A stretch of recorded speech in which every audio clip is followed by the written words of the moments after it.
a little birdie, not so little, big birdie by the name of Bubba Ray Dudley. And he was saying, maybe you guys are going to do another loop around the world or something as a tag team. I don't know. Yeah, we talked about it. Of course, we're gonna give you with the greatest hits.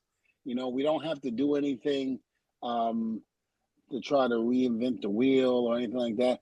We go back, we're gonna just give the fans exactly what they like and what they missed. So we're gonna hit the greatest hits. It's kind of like Kiss, the rock group Kiss. When they had the makeup on and doing all the old songs, rock and roll all night, all of those good hits. People loved them. The minute they took that makeup off, it was over.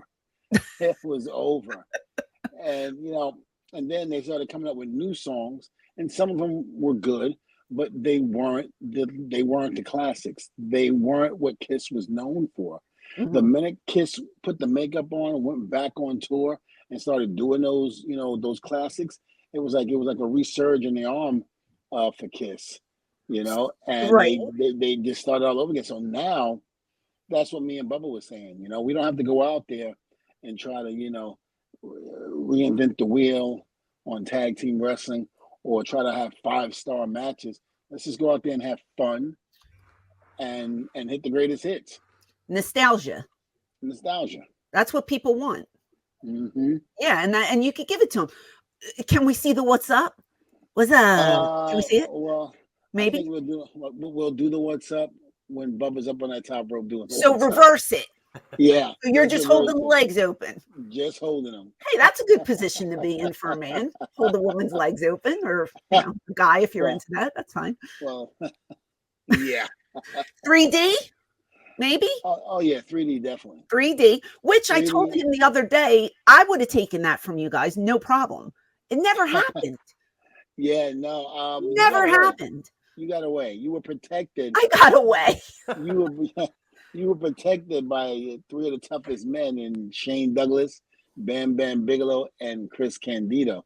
So the Dudleys couldn't touch you at that point. Yeah, but I also feel like if you came into the company earlier than you did, you would have been feuding with the Pitbulls, and I would have taken that from you.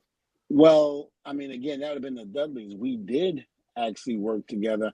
My first match at the ECW arena. It was me and Bubba versus the Pitbulls. Was I with them? Yep, you were with them, and you beat the hell out of Chubby and dancing with Dudley. Dances with Dudley. You had these 7-inch. I'm gonna say they were 7-inch stilettos. So sexy. And you're standing on freaking Dancing with Dudleys, freaking going back and forth, up and down, trying to keep them down because you were trying to beat them up. Oh. I remember looking at that. I go, this is not wrestling. Comedy. I go, what the hell am I doing here? This is not the WWF. Hey, I that's what I was told to do, Oh yeah, I know. And I remember you basically, I turn around and see that, and then I start going after you, like walking towards you. It was like Jason going after the girl that he wants to kill. So you get that slow, yes. walk to the girl. And we were doing that around the ring until I believe Anthony jumped down and hit me in the back of the head and put me back in the ring. Cute. And that was the night that you got powerbombed. Was it? Yeah, that was the night you got powerbombed. Oh, so later we did the Four Corners match, I suppose. Yep. Mm-hmm. So it's funny because we didn't work together too much, but there's one match, and when I had Bubba on, I wish we could pull it up to show you it because it's hilarious. I don't know if I didn't have anybody to work with that evening, but Paul made me come out when the Dudleys were in the ring. It was, I guess it was a house show. It was never for TV. Mm-hmm. And they make me come out in this big jacket, right? And I have a dress on underneath it or whatever. And I try to entice you. And I take the jacket off and you do the wowza with the eyes. It was such gaga. It was ridiculous. I end up beating up all of you. And then Spike comes out and does like some kind of death, the death drop or something. He does something. Acid drop. The acid drop. That's right. But I gave Bubba DDP's diamond cutter. I did something to you. I gave Lou a regular DDT. I mean, it was ridiculous. I beat up your whole clan. Oh, thank you. There was no point. Got taken out by Francine, and then 40 years later, I'm on a podcast. Well, you know, we were all friends in real life. Come on. But I look back and I say to myself, my God, here I am, 117 pounds soaking wet. I got all these big men around me and I'm beating the shit out of everybody. It is so not believable, but it was just like a little ha-ha gaga spot to fill. Yeah, the great thing about stuff like that is when you look back at it, yes, realistically, a woman your size should not have been able to take out 3 guys our size. But back then, ECW did things like that. And even though it didn't make sense, when you look at it, it was very entertaining. It was how we did it. Right. And how we pulled it off. Right. Got the reaction. As opposed to some people that do things that don't make sense and then there's no reaction.